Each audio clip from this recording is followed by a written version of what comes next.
Hi there, I'm Jackson. And I'm Debbie Jansen. And I'm sticking to the truth.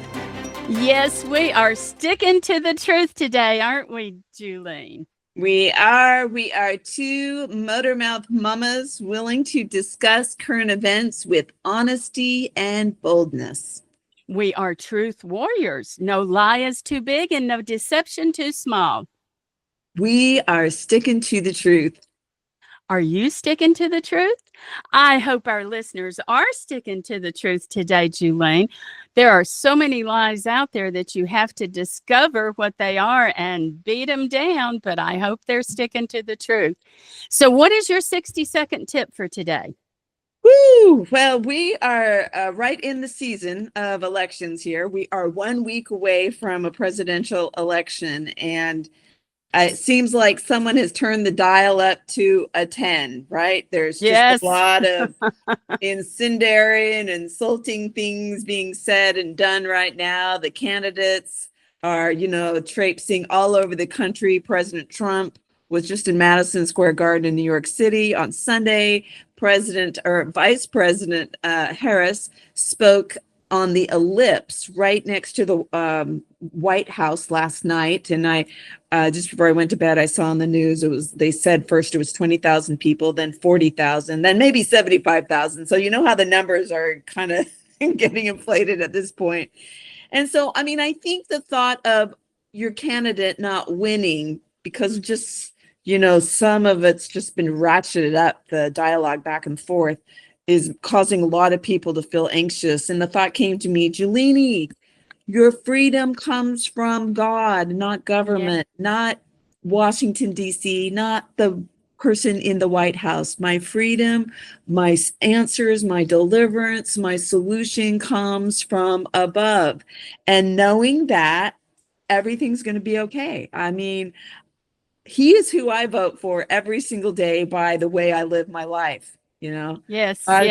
He's my leader. He's my Lord. He's my, deliverer. He's my savior. So regardless of how the election turns out, we're going to be okay, Deb. Right. Well, we're in sync today, honey. Our tips are about the same. I love it. I love it. My tip for today is to believe in the future. No matter what happens next week or between now and Christmas, we will survive. God has promised, like you said, God has promised to take care of us. And people can scare you into depression. And then you find out after you've been in depression for a while that the circumstances weren't as bad as you thought they would be. And so then you've wasted all that time being depressed. So my tip for today is let's don't get depressed about this. Let's don't get anxious or worried or feel like, oh, the world's going to end in 2 weeks. It's not. Pray, take a walk, enjoy the sunset, tickle a child, and remember that life will go on. Be encouraged and trust in God to take care of you. That is, you and I are just right in sync with that. And I know right now it feels like that our tips aren't valid because both groups, kind of like you talked, both groups have just blown up the rhetoric and it has become terrifying. I listened to Harris's speech last night. And I have listened to some of her interviews, and it's scary. She makes you think that next week after the election, we are immediately going to be slaves and taken off to internment camps somewhere. And that's just not going to happen. And you know how I know that? Because of you, Julene. Thank you so much. Because Julene teaches these wonderful classes on Moms for America. And I would encourage anybody, even guys, because Al teaches with you, and Ron will come and listen to those classes with me because it's like taking a college course on our country. We're studying the history. We're studying the Constitution. We're studying what our forefathers did, how we're protected in this country from a dictator. And I just love the information you've given me. And so I was thinking about this after her speech, and I was just kind of feeling, oh my goodness, she makes it seem so horrible. And it hit. She can't do all of this that she's talking about doing. And Trump can't go out there and be a dictator on day one because we have the Senate, the House, the Supreme Court, we have the Constitution, we have laws that are all checking on them. And what is the word that you use that is our check on this not becoming like other countries? Am I right? Yes, yes. I mean, some of them are just making false promises that they can't back up because they don't have the authority to, I mean, it's the legislative branch is who sets policy and makes laws, right? You can be directed from the White House, but Congress holds the purse strings for, these promises to be enacted, right? And so, everyone is talking a really good talk right now, Deb. Yeah, they are. And the thing that I noticed, it's depressing. I have to kind of search for my words on this because I don't want to agree with either party on the upward trend of let's call everybody horrible and we're all just going to die in 2 weeks. I don't like that. I want to find hope. And so it was depressing to listen to Hillary Clinton accuse Trump of attempting to reenact the Nazi rally at Madison Square Garden. In her sit down with CNN host Caitlin Collins, she called Trump a fascist and a Nazi. And that has continued. That's what the Democrats are doing. They're just painting him as this awful person that's going to come in and be a dictator and just take our children and destroy democracy and kill old people and destroy our economy and then send the military to arrest everyone. I just don't believe it. So I asked myself a question. Do I believe that Kamala will do that? And when I asked myself that question, I thought, no, I don't. But the problem with the rhetoric is even though we have stop guards and things in place to keep these high-powered officials from doing bad stuff, right now the rhetoric is speaking not to people like me and you. It's speaking to dysfunctional people who don't see things clearly, who don't try to find the truth, and then they go out and they do something horrible to one candidate or the other. So lying for the sake of creating enough fear so someone acts on that fear, it's going to bring about horrible consequences. Am I right? So I think there's a level of responsibility that people that hold, elected office or are running at that level need to assume. They can't take advantage of maybe the most gullible people in the electorate that actually, believe that what they see on TV or, read in the newspaper is the gospel truth, right? And so we know that who's the father of all lies? It's Satan. Like it's his favorite tool in his toolbox, right? I don't know. Yep. It's his screwdriver, it's his hammer. So it's his go-to tool is to use lying, cheating, slandering, deception. Right. And so, we have to be careful that we don't prey upon people and use things that could possibly, get them so riled up that they might Right. do something really crazy, like an assassination attempt even. I mean, that's a little extreme, but Yeah, yeah, I agree with you totally. But I think part of that conversation is we need to think about how do you talk to other people? Okay. You and I, when we talk, we're always talking substance and attitude and the purpose of what we want to do and how we're going to fix that or what we could do as a community or a country to fix that. And sometimes people in power go for fear tactics. They think that if they can make you afraid enough, you will do exactly what they said, which was what you were saying. But on the same plane here, we have to think about if you know someone else is lying or someone else is doing something they shouldn't do, you have to speak to that. So, how do you do it? For me, I look at what they're doing and I don't mind a person saying, well, that person has flip flopped or that person is lying. And here's the truth about it. I can handle that. What I don't like is when they are trying to paint the other picture as, or the other person in a really bad picture, so bad that we have to destroy that other person. Am I making sense here? oh yeah. I mean, I hear what you're saying. I mean, I think I've flip-flopped in life. I want to, think it's fair that we evolve, right? What I thought at age 25 is maybe not what I think Yeah, at 55, right? We change, we grow, we might, see things in a different light.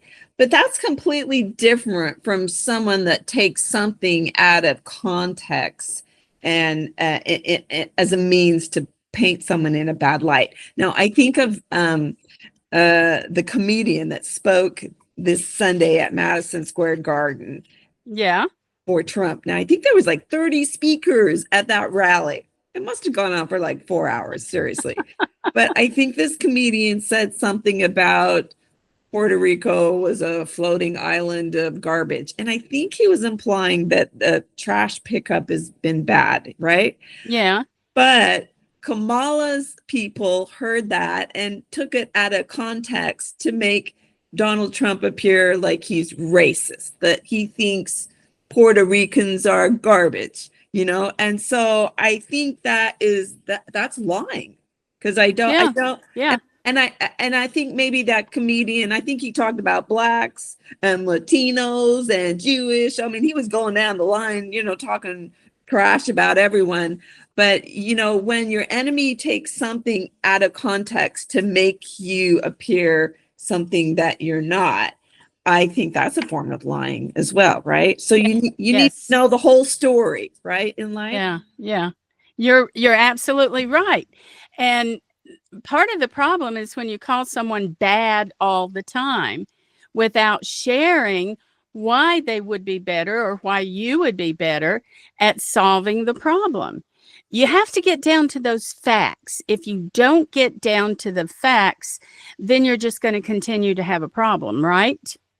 Right. Well, So, you're go kind ahead. you're kind of talking past each other, right? You're not really trying to have a civil conversation. You're trying to present the other side in the worst light possible. Yeah, and I think there's good and bad in all of us. And I liked the way that Trump he did say that. He said there were things that he did like about Kamala. Well, that makes me feel like okay, he's trying to look at the facts and not just calling her bad on the time. Um when What you and what did he say he liked about her? I'm trying to remember, I think it was that she was always smiling. And he thought that was nice.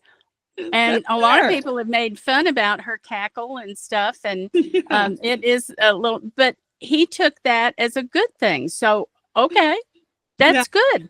At least he's seeing the whole Right. person, you know?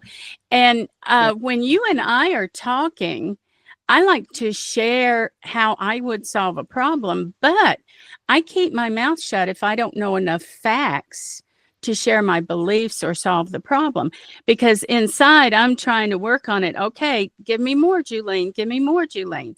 Yeah. So, what I want to take to another level is with my friends. How do I talk with my friends? If politicians are talking this way, how am I talking with my friends? Well, I don't let them get away with lies. Mhm. If my friends or family say something that I know is not true, compassion may make me want to walk away. Mhm. But if the confrontation would be too much for them, but I'm certainly not going to accept a lie or a misrepresentation. And that's why we do this podcast, right, Julie? Mhm. Mhm. Our goal is to get our listeners to think, to challenge, to research, to make sure they're sticking to the truth, right? This is true. Yeah, I mean, this is a little bit of a tricky balance, right? Especially with people that we like. Maybe we just have a difference of opinion, Deb. Maybe it's not so much you're lying and I have to somehow correct you. Maybe they just view the world differently than I do. And so, that's where I think you have to give people some grace, right?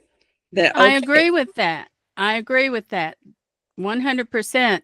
I don't ever look at people as I have to force them to think like me, because right, God made us all different, right? right, right.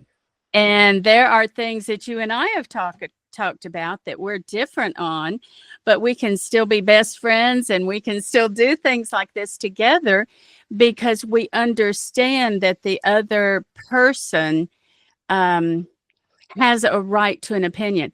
Just because I like vanilla ice cream and you like chocolate does not mean that we can't be friends. We can go to the ice cream store and I can eat vanilla and you can eat chocolate, and there you go. Yeah, I mean, clearly when it comes to, like I like this movie or I thought that was the dumbest movie ever and they thought it was the greatest. There's a difference between that and, I believe that the life of the unborn should be protected. And, versus someone that thinks, well, it's okay to abort a baby up to, the first trimester, then we're going to have some dialogue, right? And Right. so I do think, that's what are you rooted in? Like what principles, what is you're like your mooring, what anchors you, what is your North Star? And we talked about this, I base my views on what God says, like, in the Bible. I'm one of those girls. So, you know, I mean, I clearly know when you're talking to someone that, maybe is an atheist or doesn't, only goes to church once a year, So the conversation is there's gonna be a little bit more give and take, it's not gonna be Yeah, like, yeah, yeah, yeah. I agree 100%. You have to be the convincer. If you want to talk to somebody that disagrees with you, then have your facts together and convince them. You don't want to be the aggressor. So, if we go back to the voting, I believe when you're trying to gain votes, whether it's in your Sunday school class or at your school or as president of the United States, you debate, you share your views, you put it out there. If you want to win a debate or just convince a friend that the mortgage rates are too high, you can't cross a line and make accusations that ruin their lives and yours. You must think of the future and whether or not that person you're talking to is going to survive your attacks. If someone says, I'm a big mouth fat woman who doesn't know what she's talking about, I'm probably going to survive that. I'll hate hearing that someone doesn't like me, but life will go on and I can be okay with myself and my real friends. But if someone says they dream about killing me or blowing up my home, if they think I'm so awful that they want to see me behind bars, then I'm wondering if they need counseling and a dose of personal reality. especially if I check with my friends and they say I'm okay. So I pray for them, but at the very least, I'll make sure they can't hurt me physically, and I'll label that friendship toxic and I'll let it go. A very good way to handle that is to pray for discernment. I believe God can give us the ability to discern truth from lies. What do you think, Julene? Well, I think that's probably one of his greatest gifts, right? That he didn't leave us alone down here on earth, right? He sent us a beautiful gift, the gift of his Holy Spirit to be with us. And, I think if you have that, I teach my children, if you have the Holy Spirit with you, you will always be at the advantage in the world, because there's so many forces of good and evil, dark and light, and it can be really confusing, right?